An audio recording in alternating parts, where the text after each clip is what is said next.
भेदभाव की करो तैयारी, हम सब हिंदू भाई भाई। अरे तैयारी नहीं नकटा, भेदभाव की करो विदाई। भेदभाव की करो विदाई, हम सब हिंदू भाई भाई। पिटाई नहीं विदाई। गुरुजी। हाँ जी। मुझे जब मैं स्कूल जाता हूँ सब्जी में गुरुजी मैं बीमार हो जाता हूँ। क्या बात कर रहे हैं? जिस दिन तुम बेटा स्कूल नहीं जाते ठीक रहते हो? हाँ। गजब बीमारी है। पता नहीं गुरुजी। अभी मजा आएगा ना भिड़ो। जो बीमारी तुम्हें है ना यही थी हमें। अच्छा बेटा हमारी जो बीमारी थी वो तब थी कि स्कूल का टाइम होता था हमें पेट दर्द होता था। हाँ यस। हाँ। हाँ। अच्छा बेटा गाड़ी निकल जाए और एक दो लेक्चर पूरे हो जाए तो सही हो जाता था। हाँ सही हो जाता था। बेटा ये बीमारी नहीं है ये नौटंकी है। उल्लू न बनाओ, कल से टाइम पे स्कूल जाइयो, भलाई लोटा लेके जाइयो। राधे राधे। राधे राधे बहना। कैसे हो आप? जिंदा है। हम भी जिंदा हैं। तो तुमने मन्नत की थी कि हम बिना चप्पलों के जाएंगे। हाँ मतलब ये बोला था कि जब मैं अपनी भतीजी को लेके आऊंगी बागेश्वर तो मैं बिना चप्पलों के आऊंगी, पर मैं तुम चप्पल पहन के आ गई। भूल गई। हनुमान जी की इतनी नाराज हो गए कि चप्पल ही टुरवा दी। वो नाराज नहीं हुए, मतलब उन्होंने ऐसे कृपा की कि मतलब उन्होंने मुझे पैदल चलवा लिया। चलो कोई दोष नहीं, अब अगली बार आ जाइए तुम्हारी मन की संतुष्टि हो जाए, वो नाराज नहीं है, बहुत सरल देवता है। हाँ जी क्या नाम है, परिचय बताओ। मेरा नाम राकेश पाल है। क्या करते हो? सर अभी तो बेरोजगार हूँ। ये बताइए कि मेरी नौकरी लगेगी नहीं लगेगी महाराज जी? लगेगी तो कब लगेगी? बेटा तुम हवेली में मिलो, समझ रहे हो? श्री राम गुरु जी। सीताराम चिला जी। आपके चरणों में कोटि कोटि प्रणाम। आपके माथे पर खूब खूब आशीर्वाद। गुरु जी हमारी 2 साल पूजने को है शादी का, लेकिन हमारी जब से शादी हुई है तब से हम खुश नहीं हैं।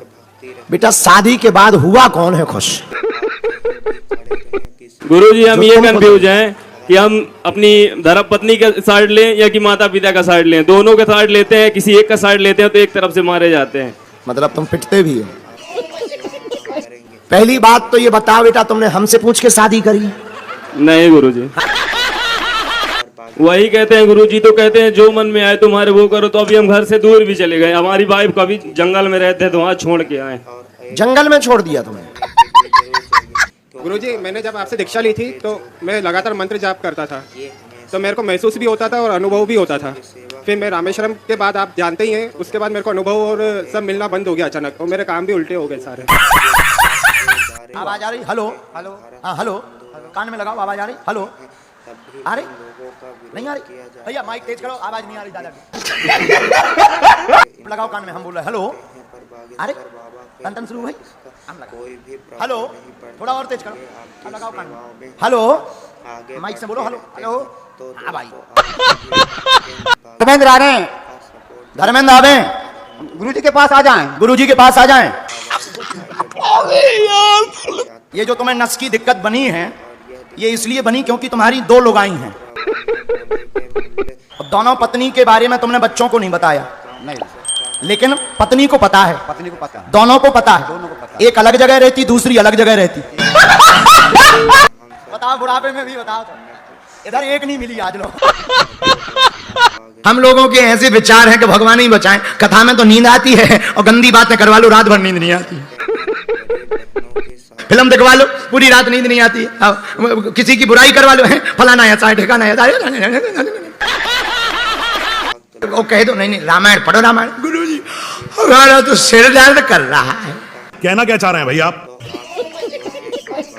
ऐसे लोगों पे हमें ऐसी बात याद आती, भजन करन में आलसी पर भोजन में तैयार, और तुलसी ऐसे नर को बार बार धिक्कार।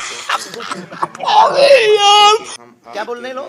मुझे लोग इतना बेवकूफ मानने लगे कि तू क्या 27 साल के पीछे लड़के के पड़ गया है बागेश्वर। कौन है 27 साल का? आपकी उम्र के हिसाब से लोग मेरे को बहुत ताने मारते हैं। पागल आदमी, हम 27 साल के हैं नहीं। तब से पृथ्वी है, तब से है। और गुरुजी आज मुझे सपना आया था कि मेरी अर्जी नहीं लगेगी, पर तो कई जन्म हो चुके हैं। जिस भक्तों के कष्ट कटवाने हो तो एक बार ध्यान से इस गरीब की शायरी सुन लो। गुरुजी की तो हमेशा सुनते हो यूट्यूब पर। ए रूप की रानी चोरों का राजा, अपने कष्ट कटवाने हो तो बागेश्वर धाम आजा। आपके धाम पे 5 बार जाता हूँ, 5 बार पैर के चरण की धूल ले चुका हूँ, पर गुरुजी मैं आपसे मिल नहीं पाता। गाड़ी इतनी बड़ी है, गरीब लोग आगे पीछे चलते हैं, आप गाड़ी में हो तो गुरुजी। ये बेटा ते मेहमान गा रहा हो कि हमारी छिलाई अगर